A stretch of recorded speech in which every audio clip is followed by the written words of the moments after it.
ஸ்ரீமதே ராமானுஜாய நமக. ராமானுஜர் ஒரு கருணை கடல், காருண்ய மேகம். அவருடைய கருணை பார்வையாலேயே நமக்கு அப்படியே வர்ஷிச்சிருவார், கருணையை அப்படியே வர்ஷிப்பார்.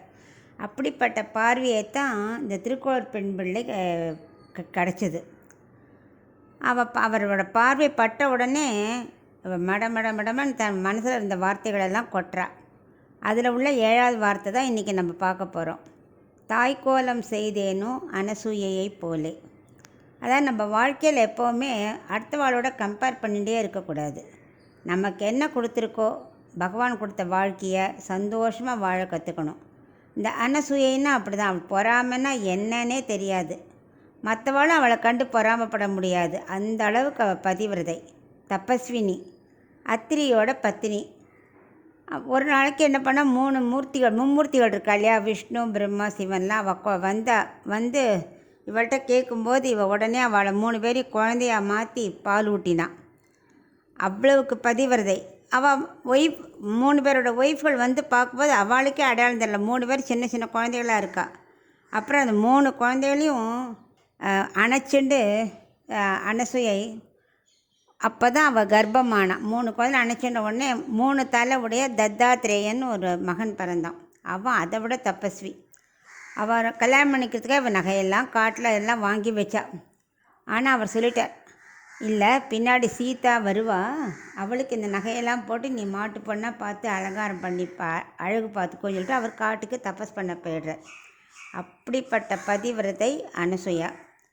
ஒரு நாளைக்கு அவள் என்ன பண்ணால், ராமர் சீதையும் இந்த காட்டுக்கு வந்த கதையெல்லாம் தெரியும். இங்கே வந்தவுடனே அத்திரியோட ராமர் பேசின்னு இருக்கார். அனசூயா சீதையை கூட்டுன்னு போகிறான்.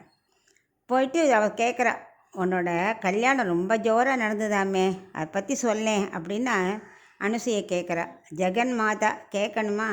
ஆனால் கூட அவளுக்கு அப்படியே வெக்கம் வந்துடுது. அப்போ சின்ன குழந்தையாக இருந்தால் 5 வயசு, இப்போ அவளுக்கு 12 வயசு ஆகிடுது. ஆனாலும் அவளுக்கு சொன்ன உடனே ஒரே வெக்கம். எல்லாத்தையும் சொல்கிறா, தான் எப்படி கல்யாணம் பண்ணிட்ட விஷயம் கேட்குறா. அப்போது அவள் சொல்கிற அனசூயை, அதான் ஒரு தர்ம பத்தினிக்கு தான் அழகு. கணவன் கஷ்டப்படும்போது அப்படியே விட்டுட்டு போயிடக்கூடாது, கூடவே துணையாக இருந்து அவன் சப்போர்ட்டிவாக இருக்கணும். நீ நன்னா அதை கடைப்பிடிச்சிருக்கன்னு ஜெகன்மாதாக்கே சொல்கிறா அனசூயை.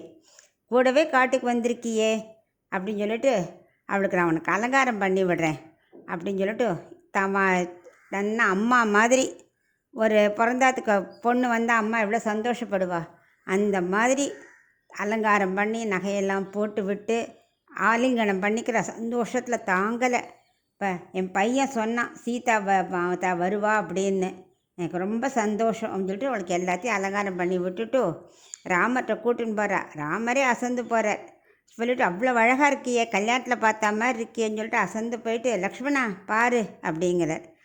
லக்ஷ்மணர் இப்போ ராமானுஜராக இருக்கார். அந்த ராமானுஜர்கிட்ட இந்த பொண்ணு சொல்லின்னு இருக்கா, அனசூயை போல் நான் என்ன தாய்க்கோலம் செய்தேனா, இங்கே இருக்கிற தாயாருக்கு நான் என்றைக்கானு பூ கைங்கரியம் பண்ணி அலங்காரம் பண்ணி எல்லாம் பண்ணியிருக்கேன்னா, எனக்கு அது மாதிரி தோணலையே.